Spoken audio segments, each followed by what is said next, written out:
This is a disclaimer. This video is for my healing purposes only. This is my side of the story, my perspective, my view. Thank you very much. Love you. Bye. Drink water.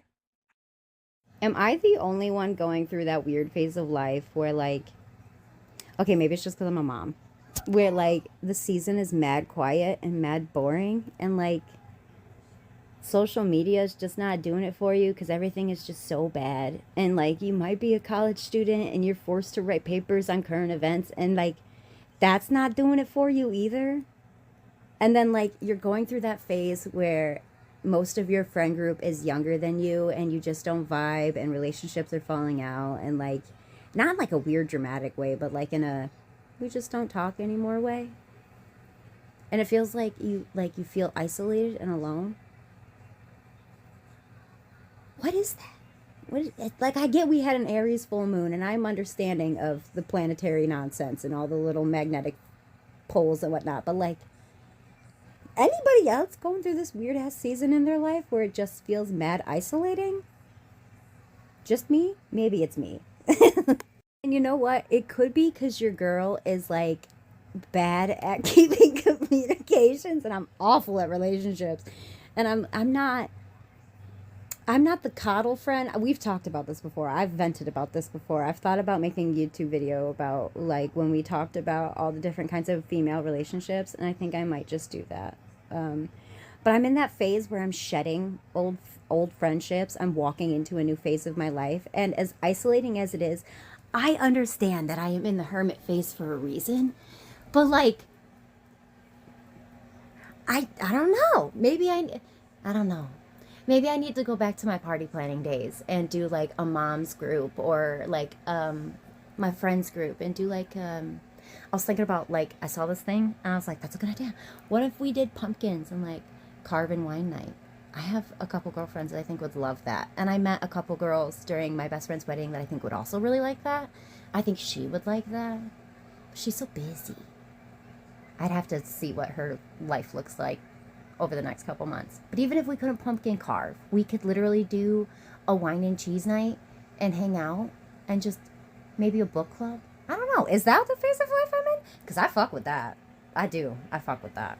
But, like, long story short, I've come to absolutely respect how the universe has slowly but surely forced me to look in the mirror and shed like parts of my personality that, with shedding those parts of my personality and what I just don't entertain anymore, has come with the unfortunate circumstance of losing friends that just weren't meant to be in my life at that point. But dang, that's like, ugh. But, like, I understand it because it's like, it's fine. It's cool because as I've shedded those relationships, I've had new, better, healthier relationships come into my life. But, like, I've also got that trauma of being the friend who has always been alone. So I don't know when to either shut up and stop talking and word vomiting because people don't want to need to know your entire life story as soon as you meet them. And or I've had a hard time with continuing relationships because I just assume everybody's going to leave anyway, so I don't have to worry about it. But that, again, that's rooted in trauma. That's rooted in my upbringing. Just because my upbringing is one way doesn't mean all my relationships with my friends are going to be like that. See, so, like, I'm aware of the healing and I'm aware of the journey. But, like, I'm tired, girl, and I'm ready to hang out. And these fucking kids are driving me nuts.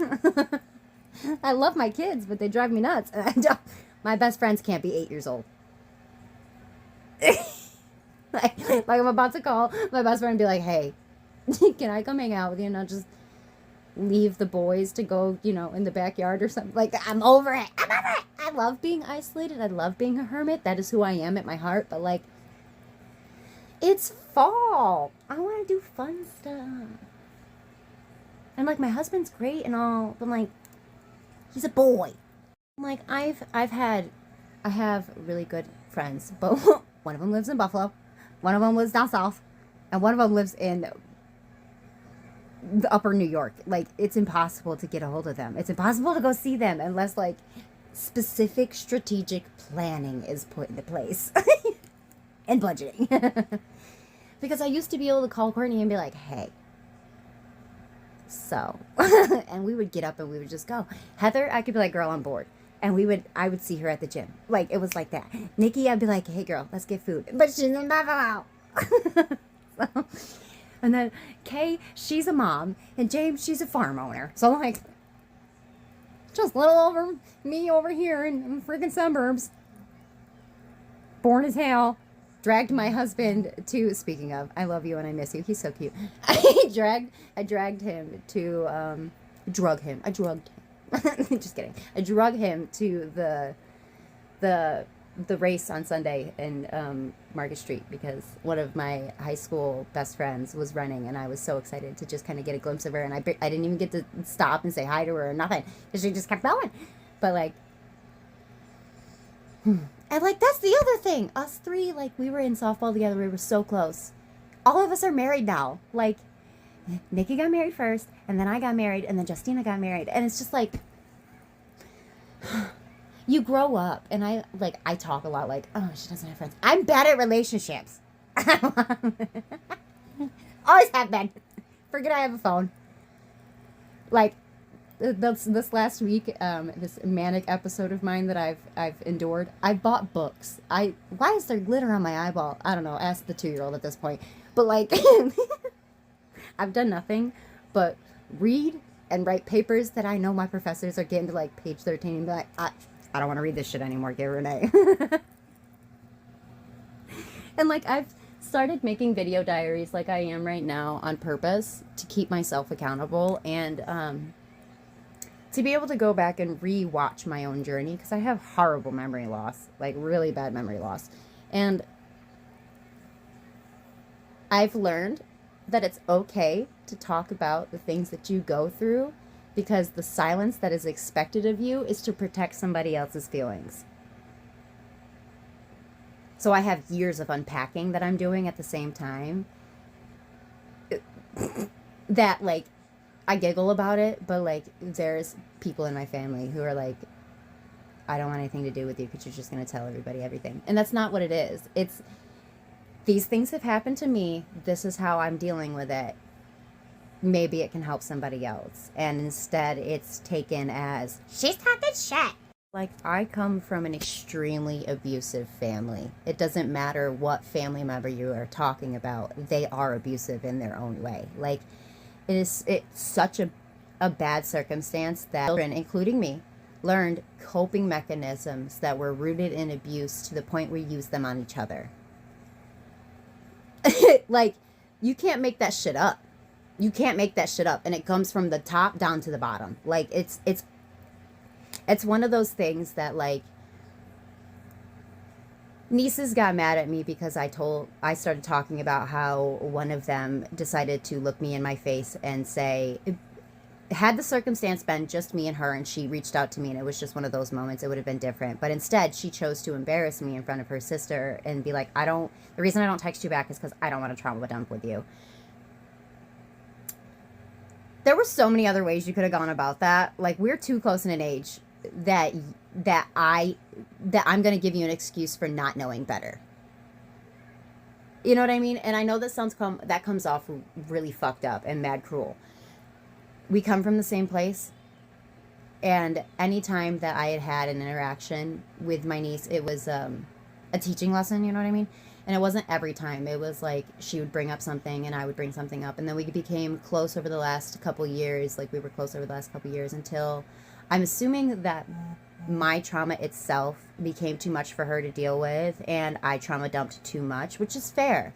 But you don't go about saying that to someone in an environment in front of other people on purpose to, like, I was choking down tears and slowly shifted them out of my house after that, because there was nothing I could have said or done in that moment that wouldn't have come out as pain. And being the aunt, even though we're really not that far away in age,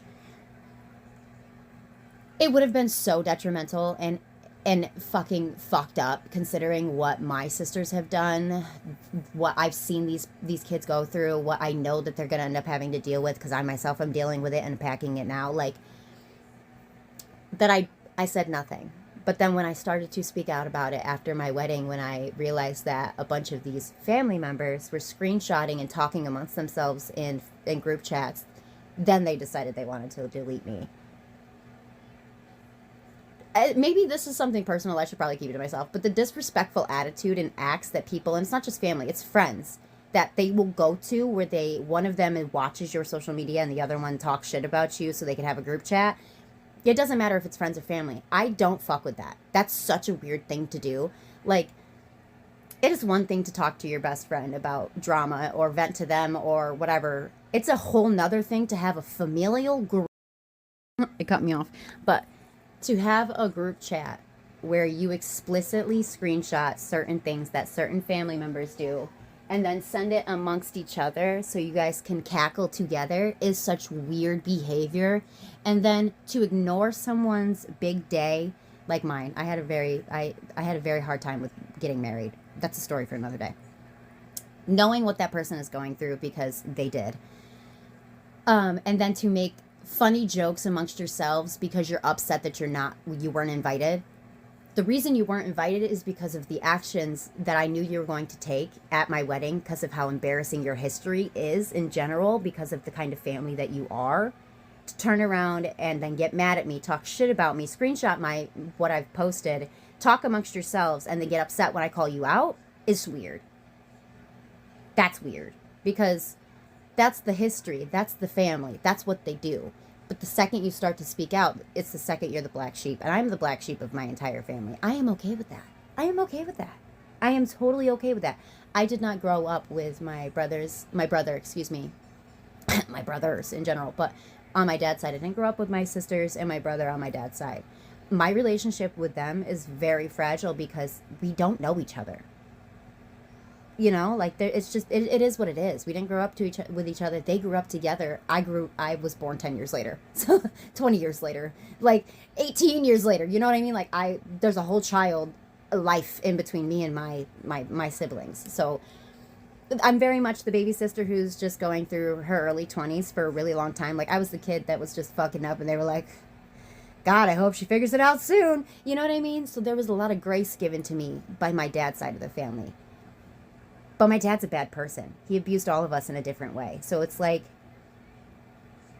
I know what it looks like to have a good family system and a good sibling system, and I know what it looks like to not. So I don't have an excuse for bad behavior.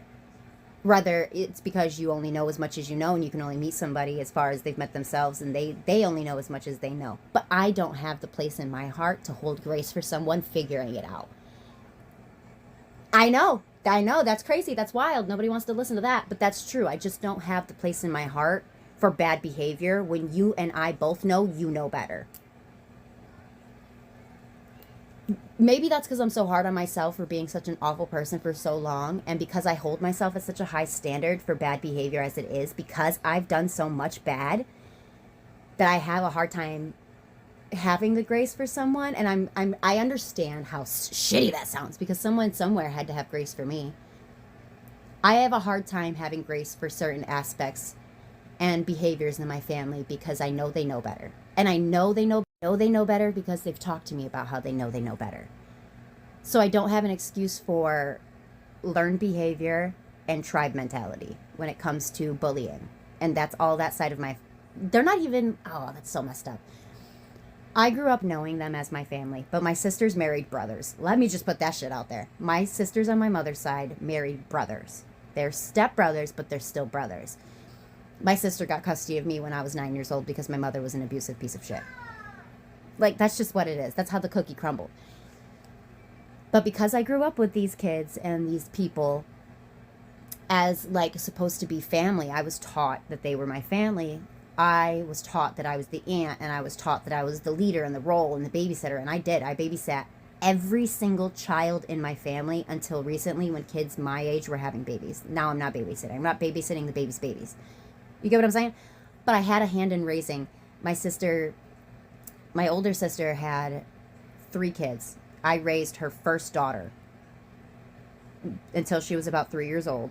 And no one can take that from me. Her father went through multiple surgeries. He was physically unable to do certain things while my sister was out there cheating and being a whore on her husband.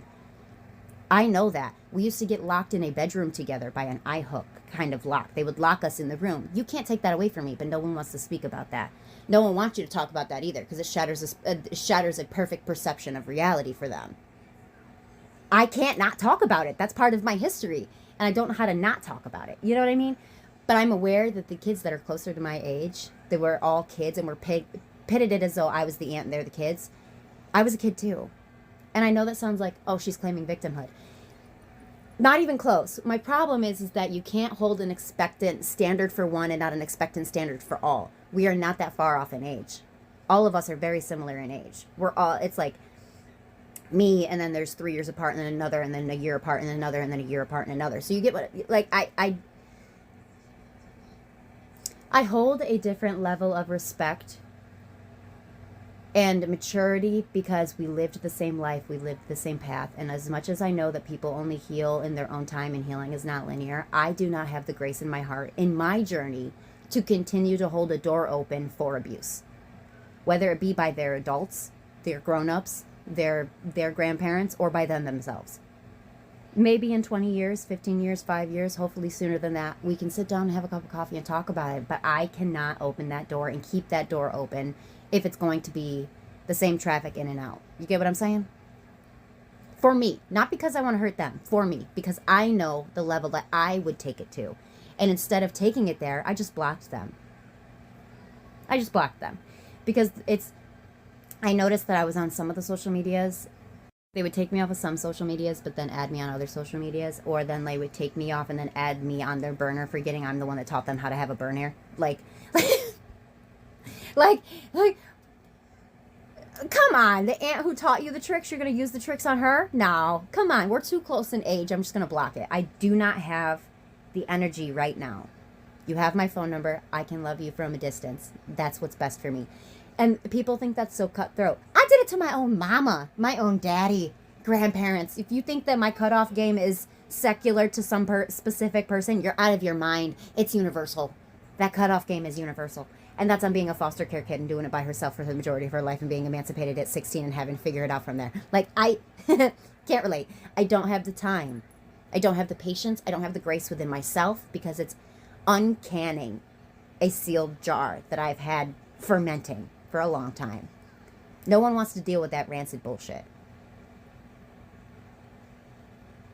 But I'm aware of it. So as much as I'm aware of it, I also understand that this form of healing that I'm going through, this phase of healing, this hermit period, as I said in the beginning, is on purpose. It sucks. As much as it's on purpose, it sucks. Because, like, how can I be so mentally evolved and still fall into those disgusting crevices of thought that are fueled with hatred and anger, but it's rooted in trauma. And I'm aware that it's rooted in trauma, but like it's still there. And I'm like, girl, it's like two girls in one head. It's like, you're being a stupid bitch, and I have every right to be a stupid bitch. Is that what 30's about? Is that because I'm creeping on 30? I forgot how old I was the other day, and I thought I was still 28. No, I'm 29.